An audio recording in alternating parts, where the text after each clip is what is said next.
göngum við þar inn að fara að ákveða það hversu mörgum hælisleitendum við þurfum að veita hæli með vísan til álags á Grikklandi, Kýpur, Ítalíu og Spáni og þetta verður eins og ég segi metið meðal annars út frá landsframleiðslu sem að þýðir það að við munum verða mjög ofarlega á þeim lista hlutfallslega við okkar fjölda fyrir. Þá spurningin bara viljum við ganga að þessari dellu en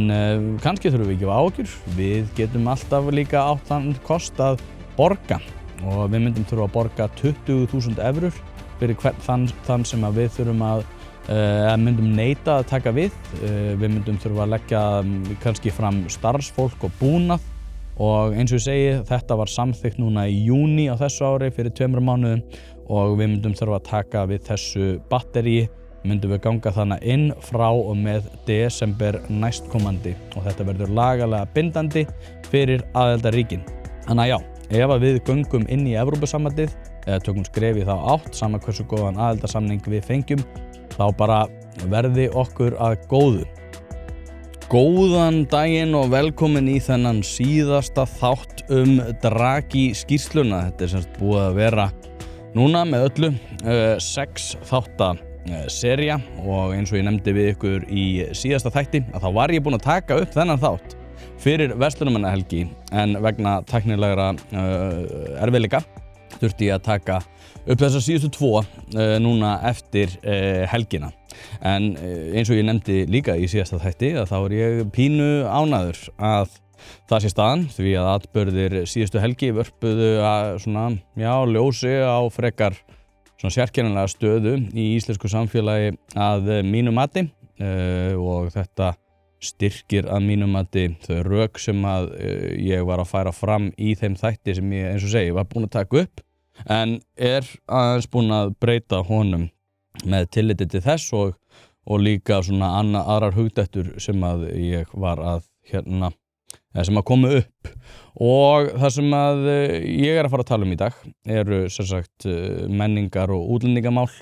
en áður en að við dembum okkur í þetta þá langar mig að minna á nýja vefsíðu hlaðvarpsins sem einpæling.is en ég mun vera að gefa út allt það efni sem að ég gef út þar núna í framtíðinni, í fyrirsjáanlegri framtíð allavega og jafnvel ófyrirsjáanlegri líka. Ég hef viljað hafa mína eigin vefsíðu í svolítinn tíma þrátt fyrir það að og ef þið eruð að fara að hefja hlaðvarp að þá partus.is alveg frábær veita sem að ég búinn að vera alveg gríðarlega ánægður með og ef ykkur vantar einhverjar upplýsingar þá getið þið sent á mig og ég get sent ykkur í réttan farveg eða bara fara á partus.is og fara beint í það að skoða það en ég búinn að vera alveg gríðarlega ánægður með það samstarf og eins og ég nefndi líka í síðasta þætti að þá mun ég halda áfram að birta efni mitt inn á þeirri síðu líka en hins vegar að þá munu þeir áskrifendur ekki hafa aðgengi að þáttunum í beinni sem verður á mánudögum, miðvikudögum og föstudögum klukkan 1 og þá oft á tíðum með gestum, stundum einræður eins og ég hef verið að fara yfir en ég held að ég aftur á móti muni í flestum tilvikum vera með einhverja gesti og ætla þá að breyta þessu örlítið og það einmitt ástæðan fyrir því að mér langaði að hefja mína eigin vefsíðu út af því að mér langaði að vera með beina streymið fyrir áskrifendur þar en beina streymið verður þannig að því verður streymt á allar veitur þar segja YouTube, Facebook, Twitter, TikTok, Instagram og fleiri í einu en það verða fyrstu 40 mínútunar en svo mun taka yfir áskriftarleið þar sem að inn á einpæling.is verður þetta inn á innri vef hlaðvarpsins fyrir áskrifendur þar sem að síðustu 20 mínútunar eða svo verða birtar en síðan mun töluvert seinna hlaðvarpið í heild vera birt en þá verða náttúrulega eins og þeim að þetta verður fréttir dagsins svolítið ræddar með gestum að þá verða hann orðnar gamlar fréttir þannig að ég mæli eindregið með því að þið farið strax inn á einpæling.is og gerist þar áskrifendur en þannig getið þið líka tryggt ykkur áskrift núna á betri kjörum. Það núna tímabundið þegar bæði þegar þessi þáttur kemur út opinberlega en líka núna strax þegar ég að taka þetta upp fyrir áskrifendur að þá hægt að færa sig núna yfir og fá þessa áskrift á sama verði og hann á Pardus, en þá með þessari viðbót að geta fylgst með hlaðvarpinu í beinu streymi, en svo mun þetta hækka í september að ég með minnir. Það var tæknimaðurinn minn sem var að sjá þessi mál, en það sem sagt einhvern tímann í september sem að áskriftin hækkar og þá verður ekki hægt að fá þetta á þessum afsláttarkjörum. En nóg því í bili. Ef þið eru með einhverja upplýsingar samt það hvernig hægt að betrumbæta síðuna, þá með endilega senda á mig. Ég með mjög góðan tæknimann sem heitir Gunnar Björn og hann hefur verið að aðstoða mig við hvað eina í þessari vegferð að koma þessu laginnar. Búin að fara ótrúlega mikil vinna í þetta í samfloti við það að koma mér fyrir í þessu nýja stúdíói, en ég held að við séum komnir á svona, þokkalegan stað með þetta. En ef það eitthvað sem þið sjáið inn á innri vefnum eða á vefnum eins og hann birtist ykkur þegar þið eruð ekki skráð inn sem áskrifendur, með endilega senda á mig og ég reyna að kippa því í liðin 1, 2 og bingo. En núna ég búinn að vera að ræða þessa dragiskýrslu og ég hef verið að fara yfir orkumál, fjárfestingar, gjaldmiðlamál, nýsköpun, regluverk, framkvæmdastjórnina, framþróun á síðustu svona undanförnum árum, framþróun marga áratugi aftur í tíman og reynt að setja það í samhengi við það hvernig Evrópusambandið mun koma til með að líta út á næstu árum. Og eins og ég segi þá reyni ég alltaf að setja þessa hluti svolítið í samhengi við skýrsluna, en eins og ég nefndi í upphafsþætti þessara serju að þá ég líka að reyna að setja skýrsluna í samhengi við marga aðra þætti og það svolítið það sem að ég mun gera í dag, því að þessi skýrsla náttúrulega mjög merkileg fyrir margar hluta sakir. Eins og ég hef rætt, þá í rauninni ekkert utan skýrslunar, það að segja það engar ákvarðanir teknar nema að þær séu með vísan í skýrsluna. Evrópusambandið mjög umhuga það að beita sig fyrir því að taka á hlutunum sem að Draghi bendir á. Hvort að það sé nægilega mikið eitthvað sem að fólk verður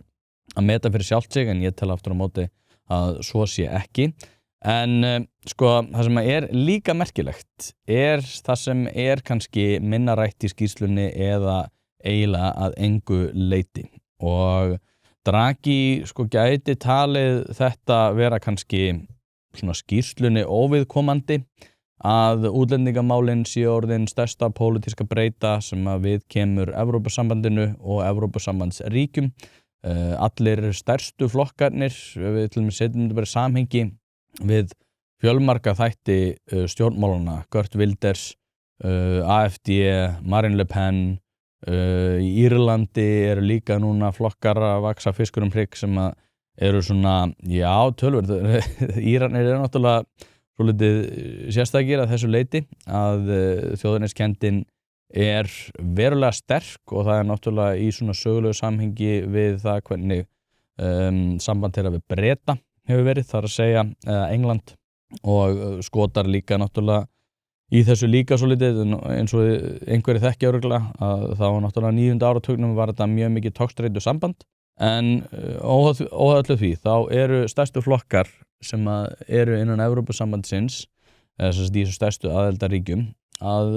vaksa mjög hratt. Sama gildir náttúrulega Bretland og svo að þeir séu farnir úr Evrópusambandinu. En það sem kannski svolítið sérstakt með við skýrsluna að Draghi nefnir þessa þætti, það að segja útlendingamálin, en hann setur það ekki, þetta pínu eins og með orkumálin, að hann nefnir þessa hluti og ég veit ekki hvort hann sé að gera ráð fyrir því að þú fyllir í eyðunar eins og með orkumálin þegar hann að tala með ETS-kerfið sem hann nefnir að sé að hamla Evrópusambandinu en þurfi samt einhvern veginn að halda í, og maður getur lesið úr því, að ég geri það allavega, að hann sé feiminn við það að ganga of langt. En það sama gildir svolítið útlendinga og menningamálin og svona félagslega samheldni og svona hvernig þessi þættir eitthvað sem að Draghi hefur áhyggjur af, en setur það svona í, að mínum mati, eins og ég segi, sérkennilegt samhengi. Ástæðan fyrir því að hljóðið í þessu hlaðvarpi svona ótrúlega gott Þorgrímsson ótrúlegt úrval af öllu sem við kemur innréttingum og fleiru. Ef þú þarft að bæta hljóðvist eða gera þetta flottara, þá finnur Þorgrímsson lausn á því. Þeir geta jafnvel gert bæði í einu. Persónuleg þjónusta sem að ég hef náttúrulega nýtt mér gríðarlega mikið í þessu hlaðvarpi. Ótrúleg útsjónarsemi í því að koma með hugmyndir fyrir öll rými. Þetta nánast göldrum líkast. Þorgrímsson, kíkið á málið. Og satt best að segja þetta svona heilt yfir mjög sérkennilegt hvernig umræður þróun Evrópu á næstu árum hefur verið á svona víðum grunni, því að mjög mörgum flokkum hefur tekist að horfa framhjá þessari breytu þegar rætt stjórnmálin bæði í aðildarríkjum Evrópusambandsins og öðrum ríkjum Evrópu. Og ástæðan fyrir því að það merkilegt að forysta framkvæmdastjórnar Evrópusambandsins stýrist að stórum hluta að svona pólitískri forystu í Þýskalandi og Frakklandi og náttúrulega annarra aðildarríkja en þó aðalega Þýskalandi og Frakklandi. Og mig minnir að Ólafur Ragnar hafi sagt þetta í viðtali sínu við Frosta Logason, og þá var hann einmitt að benda á það að von der Leyen hafi verið kosin, sem náttúrulega forseti framkvæmdastjórnar ESB. Hún var ekki kosin af kjósendum, heldur var valinn af forystumönnum aðildarríkjanna og þessum stærstu, sem ákveðið svona rof á lýðræðinu ef þú spyrð mig. En ef við tökum það bara út fyrir sviga, að þá getum við samt hort á það að lýðræði almennt innan Evrópusambandsins náttúrulega svona ábótavant, og það ekkert endilega út af því að fólk hafi ekki kosningarétt eða eitthvað þannig, heldur það að Evrópusambandi sjálft og svona innri mekanismi þess mjög svifaseinn og bregst mjög hægt við nýjum veruleika. Og eins og við erum búin að sjá í þessum efnum, að þá mun náttúrulega Evrópusambandið að lokum þurfa að gefa undan þrýstingi innan sambandsins ef að pólitísk þróun heldur áfram í þá átt sem að ég var að lýsa núna rétt í þessu. Það mun gefa eftir þrýstingnum. Ég var nú með Hjálmar Vilhjálmsson hérna í gær, þar sem við vorum að ræða nákvæmlega þessa þætti. Þetta þáttur sem að kemur endar út eftir að þessi þáttur kemur út allavega fyrir hérna áskrifendur. Ég mun gefa þennan þátt út fyrst og svo Hjálmar Vilhjálmsson, en hann einmitt nefnir það að AfD og fleiri svona flokkar að verða miklu stærri. Og sambandi mun koma til með að breytast alveg gífurlega. Og það kannski gerist allt of seint. Við erum kannski komin allt of langt á veg í ákveðinu svona þróun andúðar sem ég bara sammála að sé áhugjefni. En við hverju búumst við? Þú veist, við hverju búumst við þegar að fólk verður meira og meira samdauna því að allt sem að við kemur Evrópusambandinu eitthvað sem að þeir hafa hreinlega ekki áhyggjur af innan Evrópusambandsins. Mér finnst þetta frekar gott hjá Stefaninari, hann hefur kosið núna að í þessum mánuði að í bókaklúbbi Spursmála, að þá ákveður hann að hafa Animal Farm, sem mér finnst frekar viðeigandi, og ég veit alveg hann að gera það til þess að svona hnýta aðeins í þessa þætti, að Evrópusambandið mjög mikið eins og Animal Farm lýsir, þar sem að svifaseint regluverk sem að breytist eftir þörfum þeirra sem að að stjórna hverju sinni. Og þetta bara raunveruleiki, og þetta náttúrulega raunveruleiki ákveðins valds. Ég man nú ekki hver sagði að vald spillir og gjörsamt vald gjörspillir, og það svolítið fyrir hendi náttúrulega innan Evrópusambandsins, þar sem að þeir fara að lúta ákveðnum hvötum sem að hafa ekkert að gera með að það að betrumbæta samfélag þeirra sem að í því búa, heldur að svona passa upp á annars konar hagsmuni. Og stofnanaminni Evrópusambandsins virkar þannig að fólk grefur sig mjög fast inn í stoðir þess, sem að þýðir að fólk fer að berjast fyrir, eins og segi, eigin hagsmunum, búa til verkefni í kringum sjálft sig og fer að sinna svona alls konar viðspótarverkefnum sem að síðan vefja upp á sig, og svona alls konar verkefni sem ná þá í kringum það. Sigríður Á Andersen benti á þetta í viðtali, ég man nú ekki hvar það var, en ég fór einmitt að skoða þetta þegar fólk komið innan kerfisins, að þá komið ákveðið svona svigrúm til þess að skapa framtíðarstörf fyrir sjálft sig og aðra svona dellu. Þetta mjög víða mikið sem náttúrulega líka ástæðan fyrir því að Evrópusambandið svona rosalega óskilvirkt í því að takast á við slæmt regluverk sem að þeir hafa skapað reyndar sjálfir. En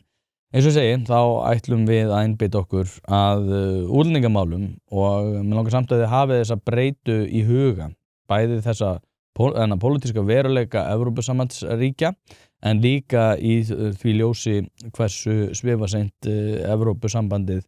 að grípa til ráðstafana þegar að pólitískur veruleiki breytist innan aðildarríkjanna sjálfra sem ástæðan fyrir því að ég held að fyrir málum svona komið. En Draghi, eins og skýrslan náttúrulega ber nafnið sitt frá, eða það að segja, hún heitir Samkeppnishæfni Evrópu og Draghi að fjalla samkeppnishæfni Evrópu. Og Evrópusambandið mjög segfljótandi að svifaseint, ekki segfljótandi, en þú veist, segfljótandi make a sense, en það tekur mjög langan tíma fyrir þrýsting Evrópusambandsins að mótast gagnvart bæði kjósendum, það að segja kjósendur hafa mjög lítið það að segja hvernig Evrópusambandið hagar sér, einfaldlega út af því að regluverkið passar upp á annars konar hvata, en það sem kannski verra líka að framkvæmdastjórnin bregst einnig mjög hægt við. Og til þess að bara aðeins að hita okkur upp og til þess að strika þennan punkt sem ég var að benda áðan, að það langar mig að spila stutt brot. Ég tók viðtal við Teit Atlason, en hann jafnaðarmaður sem hefur einmitt miklar áhyggjur af þróun þessara mála í Evrópu. Þó svo ég reyndar held að hann ætla alveg 100% að segja já, en þá langar mig samt að nýta fyrir efni til þess að undirstrika þessa punkta sem ég búin að fara yfir. Útlendingamálin einhvern veginn við í vinstrinum höfum eiginlega gefið þau frá okkur og það alveg brjálæðislegt ábyrgðarleysi að sinna þessum málum ekki betur vegna þess að út alla Evrópu, ég tók nú bara saman að ganni hafa svokallaðir hægri öfgaflokkar ná undirtökunum, en ég alveg á móti því að kalla þetta hægri öfgaflokkar. Þetta eru bara íhaldsflokkar sem eru með fókus á útlendingamál. Í Noregi eru þeir stærstir, í Bretlandi eru þeir stærstir, í Frakklandi eru þeir stærstir, á Spáni eru þeir stærstir, í Þýskalandi eru þeir stærstir, í Pólandi eru þeir stærstir og í Ítalíu eru þeir stærstir. Og þeir verða stærstir í Svíþjóð. Hvaða bylgja þetta? Ekki segja mér að allar þessar 100 milljónir, mörg 100 milljónir sem að kjósa þessa flokka séu einhverjir rasistar eða einhverjir útlendingahatarar. Þetta bara fólk sem að sér samfélagið sitt, að sér miklar hraðabreytingar og þeir vilja hafa einhvað að segja hvernig það þróast. Og með þetta í huga, þá eins og ég segi, Evrópusambandið pólitískt fyrirbæri sem að nafninu til á að lúta lýðræðislegum forsendum sem að þýðir það að ef að stjórnmáli breytast í Evrópu, má gera ráð fyrir því að Evrópusambandið muni breytast og það alveg fyrir séð að það muni gerast einhver tíman og það ætti náttúrulega ekki að koma fólki á óvart. En Draghi nefnir í inngangi A-hluta skýrslunnar að velferðarkerfi Evrópusambandsins séu í hættu og ef aðildarríkin grípi ekki til ráðstafana þá muni ekki líða löngu þangað til að þeir sem eru að greiða inn í kerfið muni ekki njóta góðs af því og þegar að það gerist að þá mun það beinlínis og nú ég eins og segi að vitna í skýrsluna að ef að Evrópa getur ekki aukið framleiðni sína neyðumst við til að velja. Við munum ekki geta að vera samtímis leiðandi á sviði nýrrar tækni, fyrirmynd, ég veit, það reyndar eitt skotin inni, ég var ekki búin að taka eftir þessu. Hvenær var Evrópusambandi síðast leiðandi á sviði nýrrar tækni? Ég búin að lesa ég búin að lesa skýrsluna náttúrulega 2-3 svar, svona ég hildina örugglega, ég náttúrulega búin að renna yfir hana mjög oft, en ég búin að lesa þetta nokkur sinnum og ég hafði ekki rekið augun í þetta. Þeir eru náttúrulega alls ekki leiðandi á sviði nýrrar tækni, en höldum allavega áfram. Við munum ekki geta verið samtímis leiðandi á sviði nýrrar tækni, fyrirmynd í loftslagsábyrgð og sjálfstæður fyrirmynd hverra. Við munum ekki geta fjármagnað samfélagslíkan okkar, við verðum að draga úr sumum metnað okkar,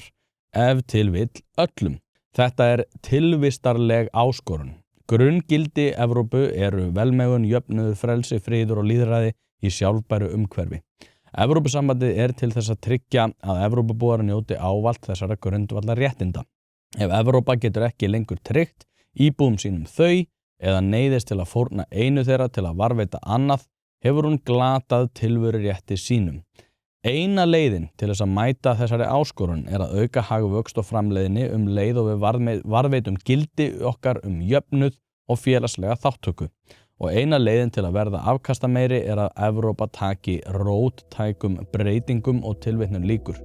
Nýr samstarfsaðili þessa hlaðvarps HD. HD íslenskt iðnaðarfyrirtæki og þjónustufyrirtæki með yfir 150 sérfræðinga á 5 starfsstöðum. Fyrirtækið rekur sérhæfð vélaverkstæði og stálsmiðjur, sinnir viðhaldi og uppsetningum á lykilbúnaði og veitir sérhæfða vettvangsþjónustu til dæmis fyrir raforkuver, hitaveitur. Þetta bara allt sem að við kemur raunhagkerfinu. Þannig að ef að þú þarft á einhverri slíkri aðstoð að halda, farðu inn á hd.is og finndu lausn við þínum vandamálum. Og fyrir ykkur sem hafið verið að hlusta á þessa þætti, að þá las ég að sjálfsögðu þennan bút reyndar í miklu lengra máli í upphafi þessara þáttaraðar, en mér þykir þetta einfaldlega það mikilvægt að vekja athygli á þessu sem hann nefnir í þessari stuttu klausu, því að Draghi greinir vandann að mínum mjög vel, reyndar bara heilt yfir í skýrslunni, en sérstaklega í þessum inngangsorðum, og þetta í A-hluta. En Draghi þarna að teikna upp stöðuna eins og hann telur að hún sé, og bendir á það að hann telur að Evrópa verði ekki Evrópa sem að við þekkjum í dag ef að sambandið nær ekki að rétta úr kútnum, eða í það minnsta allt öðruvísi Evrópusamband sem að þarf til þess. Og í því samhengi langar mig að tala félagslega innviði. Ég hef fjallað í öðrum þáttum, reyndar núna bráðum örgla í mörg ár það hvernig félagslegir innviðir þróast og hvernig þeir eru grunnforsenda fyrir því að velferð geti skapast, en án félagslegra innviða mun hagvöxtur aldrei aukast og umhverfi fyrirtækja verður þannig að frumkvöðlar telja það ekki vísalegt að hefja rekstur innan þess regluverks en ekki heldur í því umhverfi, og einfaldlega færa hann úr landi hafi þeir tækifæri og getu til þess. Og skýrsla Draghi heitir framtíðar samkeppnishæfni Evrópu, en The Future of Competitiveness of Europe, og ég myndi jafnvel ganga svo langt að þegar að ræða félagslega samheldni og félagslega innviði, að þá það algjör nauðsyn þegar að kemur að því til dæmis að byggja velferðarkerfi sem byggir á því að við komum til móts við alla þá sem að þurfa á því að halda, en það aftur á móti mjög ólíklegt og skapar mjög annarlega hvata þegar að við erum að koma til móts við alla sem að hingað leita. Það að segja, ef einhver kemur bara inn í landið og hann getur haft aðgengi að þessu velferðarkerfi, að þá það öllum ljóst. Og Kristrún Frostadóttir náttúrulega alveg sérstaklega þegar hún breytti útlendingastefnu Samfylkingarinnar, að þú ert ekki með velferðarkerfi og opin landamæri. Það bara skapar öfugsnúna hvata, það skapar hvata fyrir fólk sem ekki tilbúið til þess að vinna, til þess að koma inn í landið, og á einhverju tímapunkti mun náttúrulega í allri Evrópu það vera þannig að enginn sem ekki ríkisborgari geti fengið einhvers konar fjárhags aðstoð eða annað út úr ríkissjóði. Það ekki út af því að við viljum ekki vera góðar manneskjur, það bara einfaldlega út af því að hagvöxtur landsins, sama hversu mikill hann mun aldrei koma til með að geta staðið undir því. Jafnvel þó hann gæti staðið undir því, sem náttúrulega einhver útópía sem alls ekki fyrir hendi, að þá verður líka pólitískur vilji aldrei þannig að það verður hægt að gera það. Þannig að já, það bara öllum ljóst að sjálfsögðu í dag. Við erum að sjá alveg galna hluti eiga sér stað hér í útlendingamálum, og meðvirknin náttúrulega eitthvað sem að, jafnvel að koma mér á óvart. Ég bjóst við mörgu og maður hefur séð svo margt í gennum tíðina, en það alltaf aðilar sem að finna leið til þess að koma manni ennþá meira á óvart í þessum efnum. Og það náttúrulega búið að vera að gerast á undanförnum dögum, svo ég nefni ástæðana fyrir því að ég var ánægður að ég tók upp þennan þátt aftur. En höldum okkur aðeins við svona efnahagsmálin að þegar við erum að tala um útlendingamál, félagslega samheldni og menningartengda þætti að þá hefur það að gera með það hvort að fólk hafi hvata af því að ráðast í rekstur en einnig líka vilja til þess að greiða í sameiginlega sjóði. Ekki gleyma því að þó svo að þú sért með eitthvað reglur og eitthvað þannig að hvatar til þess að greiða í sameiginlega sjóði þarf líka að vera fyrir hendi og vilji annara til þess að greiða í sameiginlega sjóði byggir náttúrulega stórum hluta á því að fólk sjái áþreifanlega að það fjármagn sem að þeir eru að leggja til síðan nýtast þeim en ekki að sé bara verið að borga í sameiginlega sjóði svo að einhverjir aðrir geta notið góðs af því að þú sért að borga í sameiginlega sjóði. Já, það er hægt að fara rök fyrir því eins og vinstri menn oft benda á að þetta er jöfnunartæki, skattar eru jöfnunartæki en ef þú ert að fara að jafna allan heiminn með fjármunum þeirra sem eru að greiða skatta hér á Íslandi að þá er það mjög skammsýnt að það muni koma til með að leiða til betra samfélags til lengdar en óháð því að þá verður þú náttúrulega bara kosin út. Og eins og ég nefndi í byrjun að þá er mjög áhugavert það sem að Draghi nefnir ekki, sem að eru nokkur atriði en ég ætla að halda mig við þennan svona félagslega hluta og útlendingamálin. Því að hann nefnir hugtakið, sko, og eins og segi, það er ekki eins og að nefna ekki útlendingamálin en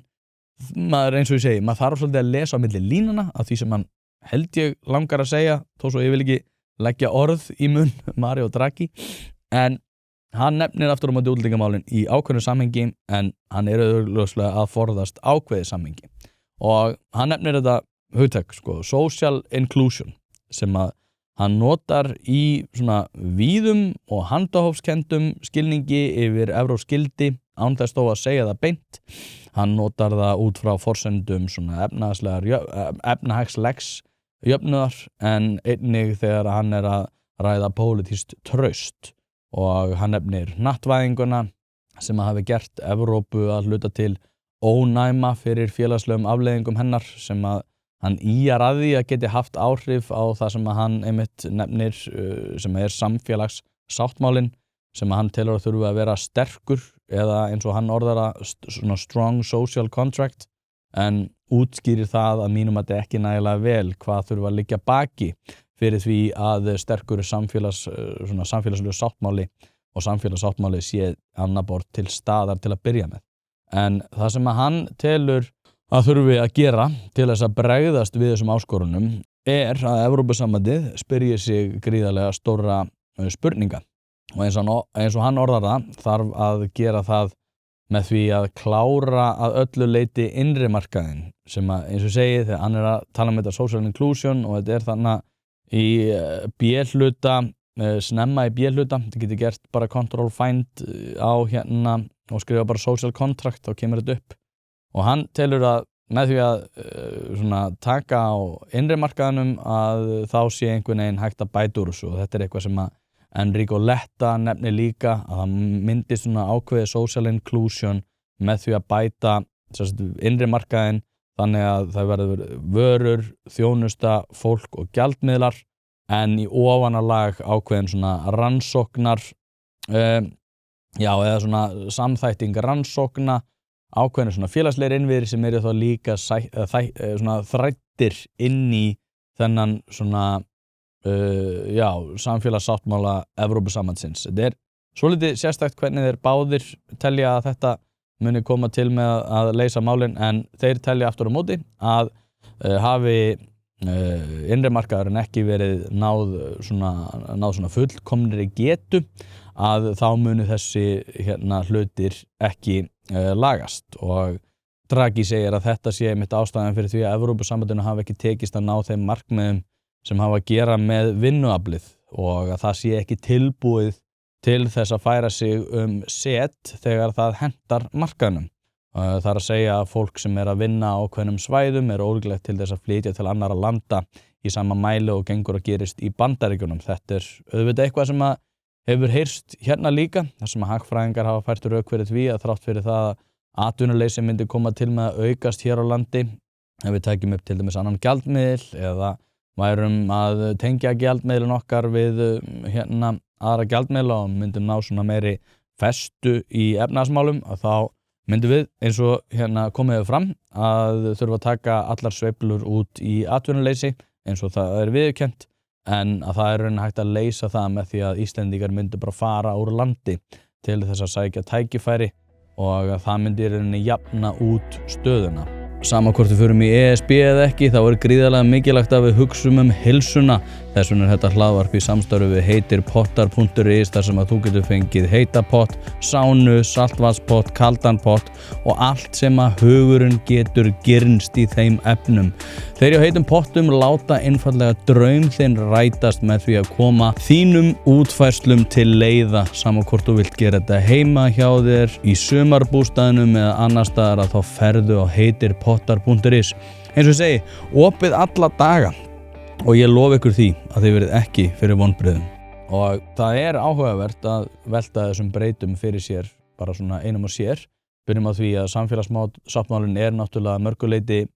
frábrugðinn innan Evrópuríkja. Auðvitað hann áþekkur í svona breiðustrókunum eins og Evróskildi, virðinga hvert lýðræðinu, almenn svona samfélagslega samheldni, jöfnuðu kynjanna, ákveðið svona frjálslyndi á flestum þáttum. Að þá náttúrulega samfélagssáttmálinn ólíkur á Íslandi heldur en í Pólandi og fólk gerir aðrar kröfur til ríkisins og samborgarana í Austur-Evrópu almennt heldur en til dæmis eins og í Danmörku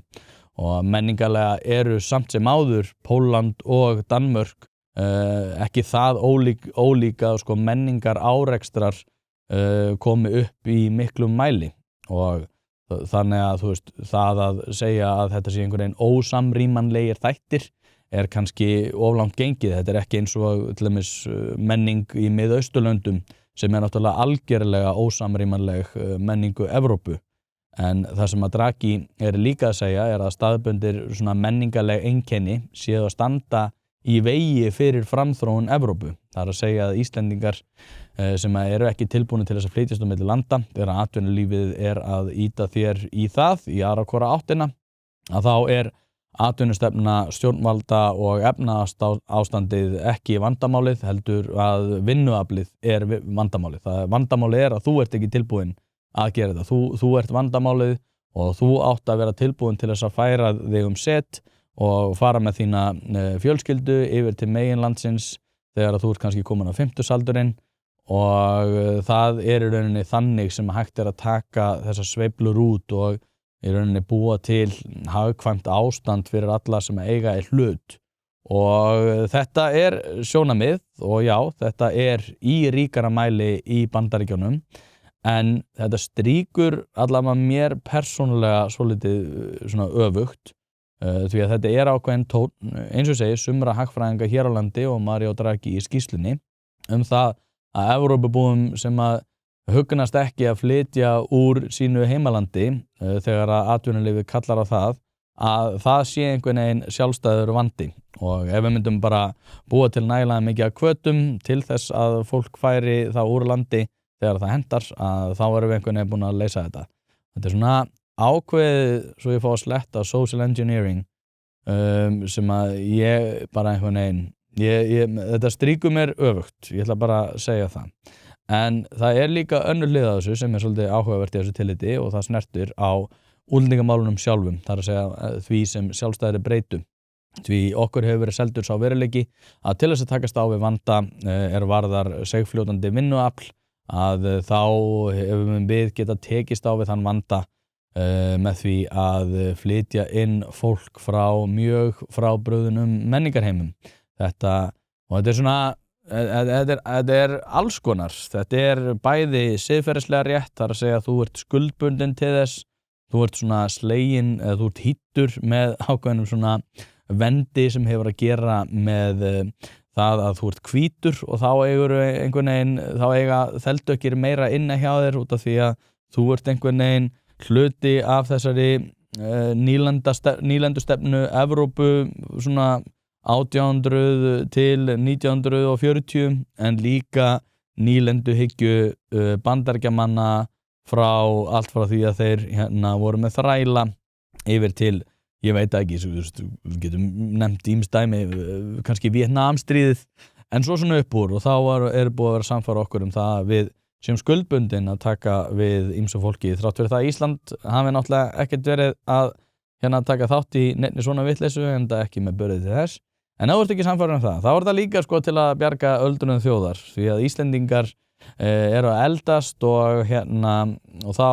er betra fyrir okkur að vera með vinnuafl sem er tilbúið að vinna. Og ef þú ert ekki sannfærður ennþá, þá er það líka sko störf sem Íslendingar eru ekki tilbúnir að vinna. Þannig að við þurfum að flytja inn fólk í stórum stíl og nei, við þurfum ekki að hafa áhyggjur af fæðingatíðni. Og ef þú hefur áhyggjur af henni, þá ertu öfga hægri maður, en þetta verður allt leyst með því að flytja bara inn fólk. En þú mátt samt heldur ekki hafa áhyggjur af þinni menningu í samhengi við það að útlendingar yrðu fljótt með þessari stefnu og þessari fæðingatíðni að öllum líkindum í meiri hluta á Íslandi áður en langt líður. Og þetta er náttúrulega mjög skrítin málflutningur bara fyrir margar hlutar sakir. Ísland er mjög frábrugðið því sem að hefur náttúrulega verið að gerast í Evrópu þar sem þetta hefur náttúrulega verið vinnuafl sem að til dæmis sem hingað hefur flutt hefur verið stóruleiti frá öðrum Evrópusambandsríkjum og Evrópa hefur náttúrulega öðruvísi heldur en Ísland þó svo að við höfum gert að einhverju leiti flutt inn vinnuafl sem er frá mjög frábrugðnum menningarheimum með mjög fyrirsjáanlegum afleiðingum. En Draghi viðurkennir að það þurfi að breyta þessu og hann segir á blaðsíðu 275 í B-hluta skýrslunar að það þurfi áætlun til, og nú er ég að vitna beint í hann, áætlun til að laða að tæknimenntað starfsfólk utan ESB. Það er að segja, hann nefnir sko að það, og viðurkennir í rauninni í þessari setningu, að það vinnuafl sem Evrópa hefur verið að fá er ekki vinnuafl sem til lengdar muni aðlagast bæði Evrópu, þó svo hann nefnir það náttúrulega aldrei, eins og ég nefndi áðan, þá var hann mjög hræddur við að fara yfir í þá þætti og hann getur falið sig á baku það að það sé eitthvað sem er kannski í skýrslunni óviðkomandi þó svo að ég til að það sé alls ekki rétt, en hann nefnir samt að óbreytt staða í þessum efnum sé alls ekki góð. Og svo ég klári nú bara klausuna, það þurfi að laða tæknimennta starfsfólk utan ESB. Áætlun yrði innleidd í öllu Evrópusambandinu og fjármögnuð sameiginlega af framkvæmdastjórninu og aðildarríkjum. Hún myndi meðal annars fela í sér nýtt vegabréfs áritunarkerfi af vettvangi ESB fyrir nemendur, útskriftarnema og vísindafólk á viðeigandi fræðasviðum. Viðeigandi fræðasviðum muni þegar Áslaug Arna ætla að leggja áherslur á STEM-greinar og hún var ummáluð sem fasisti. Það hefur svo margt breyst. Höldum áfram. Með það að markmiði að auka aðstreymi hæfileika ríks fólks. Fjölga námstyrkjum á vegum ESB fyrir nemendur grunnmeistara og doktorsnámi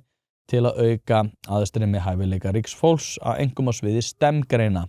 Starfsnám fyrir nemendur og ráðningarsamningar fyrir nýútskrifaða hjá rannsóknarmiðstöðum og opinberum stofnunum víðsvegar ESB til að halda þekkingu og hæfni innan Evrópu á fyrstu stigum starfsferils vísindafólks. Auk þess að laða tæknimennta starfsfólk ætti ESB að einfalda og straumlínulaga innflytjendaferli fyrir hámenntað og sérhæft starfsfólk. Þá er þeir örugglega við getum örugglega sett Quang Le í samninganefndina það hvernig þetta fá sérhæft hámentað starfsfólk innan ESB.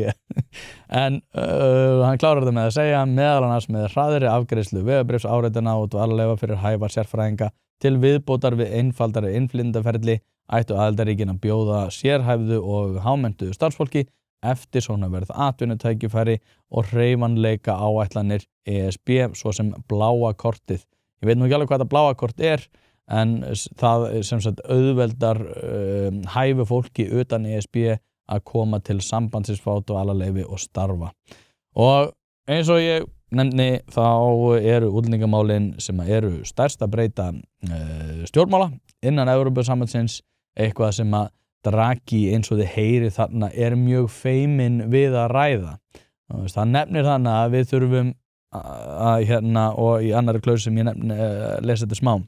þá nefnir hann einmitt að útlendingastefnan er ekki búin að vera nægilega góð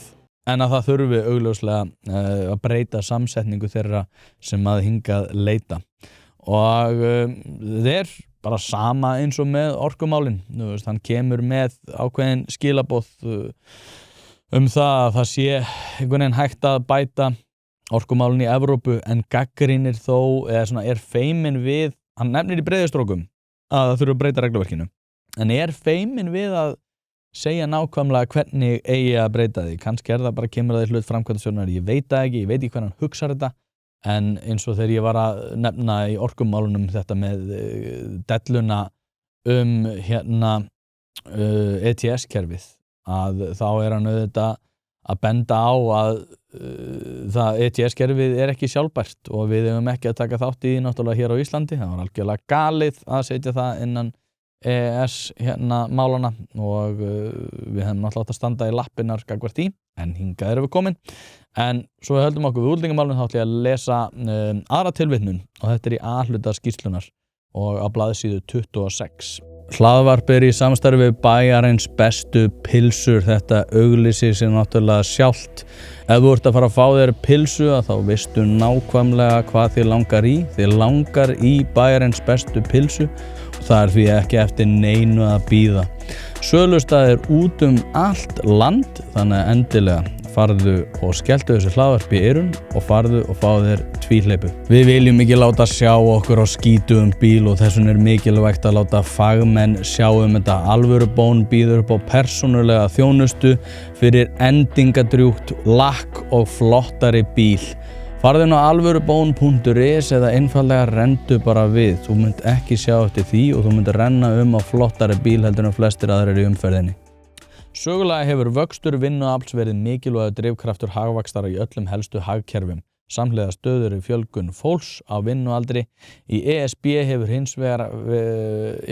hægt á fjölgun fólks á vinnualdri frá 10. áratug síðustu aldar og undanfarin áratug. Þá hefur fækkandi vinnandi höndum fækkað í heild. Helsta ástæðan lækkandi fæðingatíðni, jákvæður nettóflutningur nægir ekki til að vega upp á móti fólksfækkun innan ESB. Langtíma fjöldaspár benda til þess að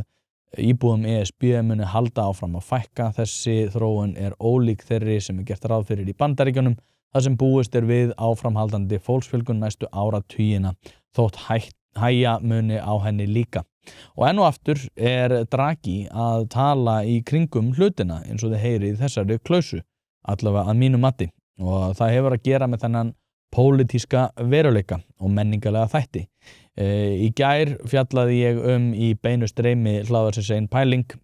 hversu stjórnlaust galið það var að hér á landi hefðu menn af arabískum uppruna tekið sér til og keyptu leikfangabissur sem að líktust árásarriflum og óta því út úr bifreið að fólki á næststærstu útihátíð landsins. Og viðbrögðin voru bara því næst ævintýranlega heimskuleg. Þar sem að fólk var að segja mér að þetta væri rauninni ekki vandi út af því að leikfangabissur væri að ræða. Og af mörgu sturluðu sem maður hefur orðið vitni að undanförnum árum fannst mér bara einhvern veginn steinin taka úr í þessu máli þegar að fólk var að afsaka þetta. En fyrir áhugasama þá einmitt ræddi ég þetta í löngu máli í beinu streymi 7. ágúst sem aðgengilegt núna en mér langar að setja hugsa ykkur þessa breytur eins og þegar vorum að tala af klippuna sem ég sýndi ykkur með Teiti Atlasinni að þá það náttúrulega svo augljóst að fyrir málum svona komið út af því í Evrópu hefur náttúrulega verið bara sýnd algjörlega gegndarlaus meðvirkni sem að heitir með réttu sjálfseyðandi samkennd sem hugtak sem að Gad Saad fann upp og skrifaði í samnefndri bók en þetta bara, eins og segið, ef eitthvað eyðileggur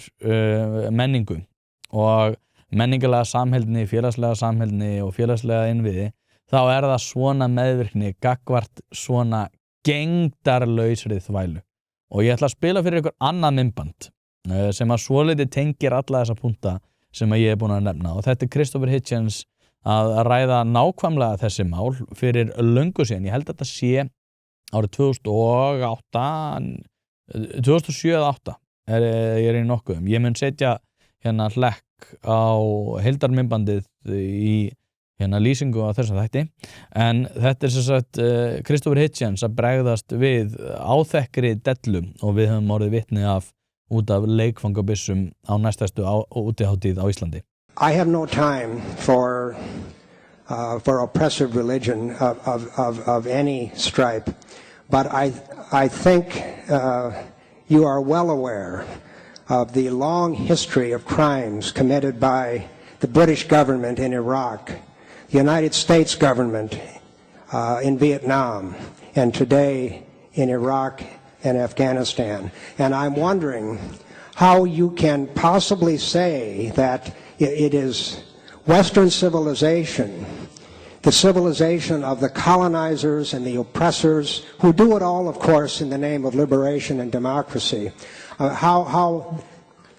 this is not the fundamental problem, rather than what you call the jihad of what I consider to be the response to the crimes of U.S. and European imperialism. Well, there you have it, ladies and gentlemen. There you have it. You see how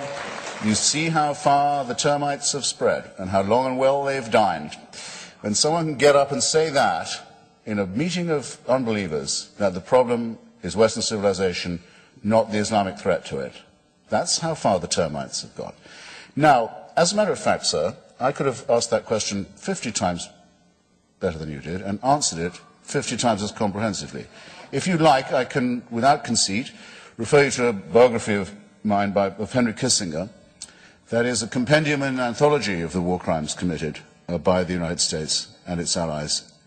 in the Third World and elsewhere, and a call for those people, those responsible, to be arraigned for crimes against humanity and war crimes. It's a cheap paperback published by the New Left Review that anyone can get hold of, and I can't recommend too highly. One of those crimes, I'll just give you an example to show how utterly fatuous your implication is. One of those crimes was the arming and training of the Indonesian armed forces to take over the Republic of East Timor. Some of you are no doubt aware of this terrible atrocity. It's one of Noam Chomsky's best campaigns in writing, leading to the very near physical extirpation of the people of East Timor. A genocide more comprehensive than Cambodia, taking place a little afterwards, with our weapons, with our diplomatic protection, and with the endorsement of Kissinger and Ford. Hands up those who roughly remember this. Okay, not as good as I'd have liked, but still, and sad, but bear it in mind and look it up. Now, what are some of the items of the Al-Qaeda bin Laden manifesto? Well, oddly enough, and this was to my surprise, I thought it would be lower down. Item 3 in the charge against the West is that it reversed course on East Timor, tried to undo the genocide, brought East Timor to a referendum on independence, sent Jose Vieira de Mello, one of the greatest, Sergio Vieira de Mello, one of the greatest UN civil servants, to East Timor to supervise the transition to independence and the election, and made East Timor the newest member of the UN. Bin Laden says, "For this we will never forgive the Christian Crusaders and their imperialist friends. They took away a republic from a Muslim land, Indonesia." Most of the people of East Timor, by the way, are Christian and speak Portuguese. A detail. For this, we will never forgive them. For this, that was the reason they gave for blowing up the UN office in Iraq, because that's where Melio was sent next, with a truck bomb of explosives so enormous that it must have been borrowed from the former Iraqi army and Ba'ath Party. That's the reason they gave for blowing up the Australian tourists in Bali, in Indonesia, and the Indonesian taxi drivers who were servicing that resort, because they couldn't forgive the West for its behavior in East Timor. In other words, if you want to avoid upsetting these people, you have to let Indonesia commit genocide in East Timor. Otherwise, they'll be upset with you. You'll have made an enemy. If you tell them they can't throw acid in the faces of unveiled women in Karachi, they will be annoyed with you. If you say, we insist, we think that cartoonists in Copenhagen can print satire on the Prophet Muhammad, you've just made an enemy. You've brought it on. You're encouraging it to happen. So unless you're willing to commit suicide for yourself and for this culture, get used to the compromises you'll have to make and the eventual capitulation that will come to you. But bloody well don't do that in my name, because I'm not doing it. You surrender in your own name, leave me out of it. I'm going to fight these people and every other theocrat all the way. All the way. For free expression, for women's rights, for self-determination of small peoples, for the right of Iraqis to federate and have their own show, for the right of the Lebanese not to be bullied by Hezbollah and to have a multicultural democracy. Yes, I'll fight for this, and I think that the 82nd Airborne is brave to be fighting for it too. And I think you should be ashamed sneering at people who guard you while you sleep. Thanks. Og þetta þetta langmikilvægasti þátturinn og breytan sem hefur áhrif á framtíð Evrópusambandsins, sem hvort að evrópsk menning muni koma til með að viðhalda sér, eða hvort að það verði bara að þessu fjölbreytileika, fjölmenningasamfélagi eins og í Bandaríkjunum, þar sem að sameiginlegum sjóðum ekki varið í velferðarkerfi nema mjög litlu leyti. Þú vilt ekki vera með stjörnu í rúðunni og ef að svo ber við þá ferð þú að sjálfsögðu inn á polsen.is. Þar eru líka allskyns varahlutir og allt mögulegt, startkaplar og ég veit ekki hvað og hvað. Ef þú þarft til dæmis að endurnýja ferðavörurnar svo þetta sé tilbúið fyrir síðustu ferðalögi núna í haust, eða þá einfallega vera bara aðeins framsýn og vera búin að græja þetta fyrir næsta sumar, þannig að þú þurfir ekki að vera hugaði þá. Polsen.is kippir þessu öllu í liðin, þannig að endilega kíkið á allt úrvalið, en sérstaklega ef að þeir eru með stjörnu í rúðinni að græja það 1, 2 og bingo. Og þessi þróun auðvitað komin gríðarlega langt í Evrópu, eins og ég nefndi, að þá annarkvort mun það gefa eftir að það verði miklir fólksflutningar eða að fólk sem nýlega komið til landsins mun ekki geta þegið bætur að neinu leyti. En mér þykir velferðarmálið ekki einu sinni vera versti þátturinn. Versti þátturinn að sjálfsögðu þessi sturlaða meðvirkni sem byggir á því að þegar að glæpsamlegt athæfi á sér stað og framið, að þá það skoðað í ljósi þess hvaða hópar það eru sem að fremja það, eins og að það að ota sem að virðist vera árásarriflar að fólki á næststærstu útihátíð landsins, að þá gerur ekki athugasemdir við það. Þú mátt ekki telja það sérkennilegt að menn sem eru nýkomnir til landsins séu í Reykjavíkurhöfn að spóka sem byssu eftirlíkingar á 20 milljóna króna bílum sem að þeir hljóta hafa unnið þá í einhverju happdrætti. Og þú mátt ekki vekja athygli á uppruna fólks sem að keyra niður menn á Höfðatorgi og byrja að stinga þá þegar að sá uppruni tilheyrir fólki sem hingað hefur leitað að hæli og í sum tilfelli jafnvel flogið í einkaflugvélum ríkisstjórnarinnar sem á einhverjum heilalausum forsendum gerði það til að viðhalda löngu dauðu stjórnarsambandi.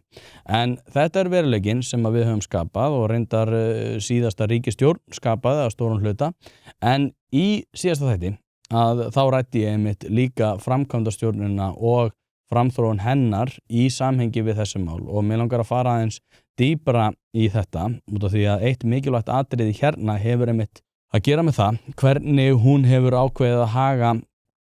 þessum málum í útlendingamálunum. Eins og ég hef fjallað þá verður aðkoma svona smærri ríkja að Evrópusambandinu innan Evrópusambandsins auðvitað miklu minni á næstu árum. Draghi bæði mæli með því, en framkvæmdastjórnin segir það vera nauðsynlegt til þess að taka á þessum málum, þar að segja hún taki til sín meira vald og gera Evrópusambandið ólýðræðislegra til þess að geta bætt og strömlínulega ferla þar sem minni ríki eru. Og eitt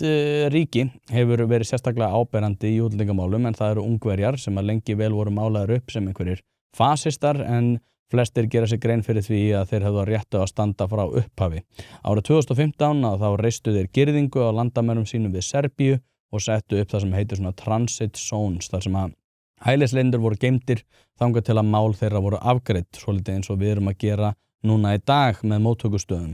Evrópusambandið sagði þá á þessum tíma að þetta veri frelsissvipting og ekki sanngjörn málsmeðferð, og þegar að Evrópusambandið brást ókvæða við einmitt þessu og eftir dúk og disk að þá ákvæðu Ungverjar að bregðast við þessum áhyggjum Evrópusambandsins og fluttu þá umsóknir yfir til, með minnir þetta hafi verið sendir á Ungverja í Belgrad í Serbíu, þar sem að þeir einfallega bara höfnuðu nánast öllum umsóknum. og nú frá 2017 hefur Evrópusambandið haft hug á því að koma á svoköllum dreifingarkvótum en títtnefndir Ungverjar stóðu í svona andstöðu við það og ef við myndum ganga inn í Evrópusambandið þá yrðum við öllum líkindum hluti af þessari vegferð þar sem að við þyrftum að taka á móti fleirum sem að koma til dæmis til Frakklands eða Ítalíu eða Spánar eða annar staðar og lenda þá öllum líkindum í sömu vandræðum og gera ráð fyrir sama svona pólitíska veruleika eins og hefur verið að skapast núna víðsvegar í Evrópu. En þegar að Ungverjar neituðu að taka þátt í því árið 2017 að þá þurftu þeir að borga 200 milljónir evra í einskiptissekt en svo í kjölfarið 1 milljón evra á dag sem að enn þann dag í dag til staðar þrátt fyrir það að Peter Magyar hafi unnið þingkosningar, ég veit ekkert hvort ég sé að segja nafnið hans rétt, en hann sem sagt vann þingkosningar gegn Viktor Orbán í apríl og hefur þá svona, það var ákveðin svona vitnisburður það að hérna að Ungverjar væri að breyta kúrs en það hefur ekki allavega ennþá verið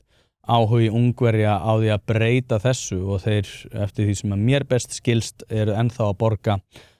þessar sektir 1 milljón evru á dag og ég spurði gerfugreindan áðan að þetta komið upp í 69 milljónir evra núna í dag þegar við erum að taka þetta hérna upp og það 8. ágúst en hann vann þetta í apríl en þetta eins og segi þetta það sem að framkvæmdastjórnin hefur kallað Ungverjakrísuna og var réttlæting á því að framkvæmdastjórnin þyrfti að taka til sín enn meira vald og minnka lýðræðislegt vægi minni landa sem að við munum þá þurfa að lúta að stórum hluta og eins og segi, við erum að fara að ganga inn í Evrópusambandið framtíðarinnar, við erum ekki að fara að ganga inn í Evrópusambandið fortíðarinnar þó svo að það sé eitthvað sem að mér finnst vera mjög oft svona, þetta er stilt upp þannig að við sem að fara að ganga inn í Evrópusambandið fortíðarinnar, við erum að fara að ganga inn í Evrópusambandið framtíðarinnar og fyrir sumar þá var það samþykkt af þinginu og af atbeini framkvæmdastjórnarinnar að breyta kvótakerfinu sem heitir nú samstöðu potturinn og í því felst að framkvæmdastjórnin metur á hverju ári hvaða lönd eru undir álagi og oftast eru þetta náttúrulega Kýpur, Grikkland, Ítalía og Spán og leggur til framkvæmdastjórnin leggur til stærð pottarins og flytur fólk til ásamt einhverju fjármagni sem að því á að fylgja. Öll aðildarríki fá það sem að heitir fair share út frá og hérna kannski mikilvægasti þátturinn fyrir okkur að hugað landsframleiðslu og mannfjölda og hvað þýðir þetta fyrir okkur? Þetta þýðir að framkvæmdastjórn Evrópusambandsins göngum við þar inn að fara að ákveða það hversu mörgum hælisleitendur við þurfum að veita hæli með vísan til álags á Grikklandi, Kýpur, Ítalíu og Spáni og þetta verður eins og segi metið meðal annars út frá landsframleiðslu sem að þýðir það að við munum verða mjög ofarlega á þeim lista hlutfallslega við okkar fjölda fyrir og þá spurningin bara viljum við ganga að þessari dellu en kannski þurfum við ekki á ágjur, við getum alltaf líka átt þann kost að borga og við myndum þurfa að borga 20.000 evrur fyrir þann sem að við þurfum að myndum neita að taka við myndum þurfa að leggja kannski fram starfsfólk og búnað og eins og ég segi þetta var samþykkt núna í júní á þessu ári fyrir 2 mánuðum og við myndum þurfa að taka við þessu batteríi myndum við ganga þannig inn frá og með desember næstkomandi og þetta verður lagalega bindandi fyrir aðildarríkin. Þannig að já, ef að við göngum inn í Evrópusambandið eða tökum skref í þá átt sama hversu góðan aðildarsamning við fengjum þá bara verði okkur að góðu en ég ætla að draga þetta saman það eins og ég segi Draghi hefur verið og kannski útlendingamálin og orkumálin hann er gagnrýninn á regluverkið en hann kannski mest í því að draga úr og vera feiminn að snerta á þessum 2 málum, orkumálum, útlendingamálum og ég tel reyndar að hann sé fullfærum að sjá þetta vandamál enda ekkert stærra vandamál í Evrópu heldur en þessi 2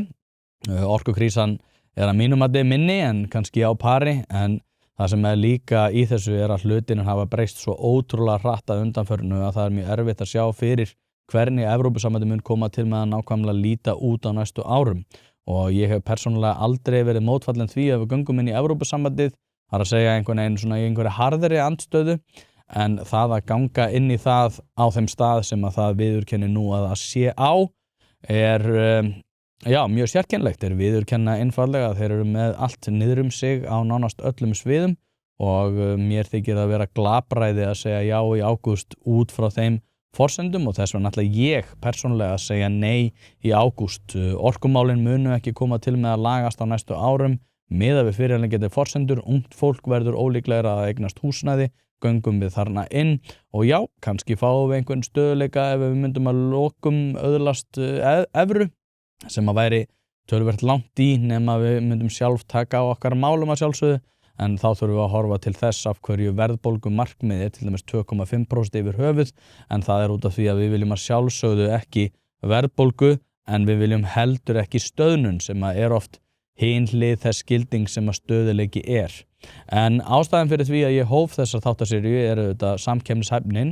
en það það sem að Draghi-skýrslan ber heiti sitt frá. Þetta samkeppnishæfni Evrópusambandsins sem hefur minnkað. Evrópusambandið ástæðan að mínu mati og það eitthvað sem að Draghi í rauninni bendir á þó svo hann segja það ekki berum orðum, sem þetta regluverk sem að ég veit ekki hvað Evrópusambandið væri án, en eins og segi, Draghi samt sem áður með mjög sérkennilegar hugmyndir það hvernig skuli bæta úr eins og ég búin að vera að fara yfir í þessum þáttum. Ég aftur á móti persónulega vil að Evrópu muni vegna betur og ég meira að segja slæða ekki út af borðinu að einhver tíman verða ákjósanlegt að ganga inn í Evrópusambandið, náðu það rétt úr kútnum og verða meira áþekkt því sem að hugmyndin var allavega hjá mörgum þó svo að sumir hafi alltaf haft á svona hugmynd að þetta yrði sambandsríki. Það fátt meira svalandi en að fá sér einn ískaldan hvort sem að í sólinni eftir langan vinnudag eða við fögnuðum með góðum vinum. Kaldi einfaldlega alltaf við þar sem hann bætir og kætir aðstæðurnar. Kaldi léttbjór í samstarfi við þetta hlaðvarp og ég gríðarlega ánægður með það. Að það að vera með sterkt viðskiptasamband náttúrulega algjör forsenda fyrir öllum alþjóðamarkaði, en já, ég veit ekki ég veit ekki hvað skal segja þetta. Ég ekki mótfallið en og þetta skrítið ef að þeir myndu ná að rétta úr kútnum svo mikið að ég myndi telja á næstu árum að það gott að ganga þannig inn, en í dag það einfaldlega glapræði og engin rök sem að með því önnur en því að við fáum kannski mögulega hugsanlega góðan samning, en persónulega mér sama hversu góðan samning við fáum. Þetta einfaldlega heimskulegt og svo skýrsla sem að Evrópusambandið tekur fyrst og fremst mark á í öllum sínum ákvarðanatökum sýnir það sem að sjálfsögðu þessi Draghi skýrsla. En þar með lýkur þessari þáttaröð og ég vil þakka kærlega fyrir góðar viðtökur. Ég veit, og ég ætla að viðurkenna það, mér varst þættirnir sjálfur og nú það enginn múin að segja þetta við mig, en mér fannst þeir persónulega vera misgóðir og það bara einfaldlega út af því ég gerði þetta aðeins öðruvísi heldur en ég hafði séð fyrir mér í fyrstu, en mér þótti það góð hugmynd þegar ég var byrjaður að vinna þetta, en ég mun örugglega gera eitthvað svona aftur, en þá mun ég byggja þetta öðruvísi upp, þá mun ég bara skrifa upp þættina og taka þetta upp í einni rullu. Ég hélt að yrði betra að taka svona þættina hér og þar og móta þá að svona því sem að væri að ganga eða svona sem var að gerast afsakið í svona dagsdaglega, en núna þá fórnarkostnaðurinn af því, þó svo ég sé ánægður að ég hafi tekið þennan þátt upp tvisvar, að þá fórnarkostnaðurinn af því að maður svona missir aðeins svona sjónar á því sem maður búin að kannski að ræða, en það voru kannski einhverjar endurtekningar, en það líka að fara rauk fyrir því að það sé bara ekkert slæmt, en heilt yfir þá ég ánægður með þetta og þeir sem búin að senda mér mjög ánægður með þetta og ég vil bara þakka þeim kærlega. Þannig að alveg saman hvort þú ætlar að segja já eða nei í ágúst, þá bara ber ég virðingu fyrir því sjónarmiði. Hvort að þessi þættir hafa haft áhrif á það, þá ger ég ráð fyrir því að þú hefur hallast meira neinu, ég náttúrulega hallast meira neinu, en ég náttúrulega mun líka á næstu vikum reyna að fá bestu raddir sem eru að berjast fyrir jáinu og reyna að vitnast fyrir það hvernig þeir komast að þeirri niðurstöðu. Því að mér langar alltaf að vita það hvernig þeir eru að hugsa hlutina. Takk kærlega fyrir að hlusta, eins og segi, á þennan þátt og alla aðra. Ef þið viljið styrkja þetta og fá aðgengi að öllu efni hlaðarsins Ein Pæling, þá farið á sjálfsögðu núna í kjölfarið inn á einpæling.is og gerist þar áskrifundur. Það er að segja ekki Pardus, heldur einpæling.is. Bara takk kærlega fyrir að hlusta og hafið það gott.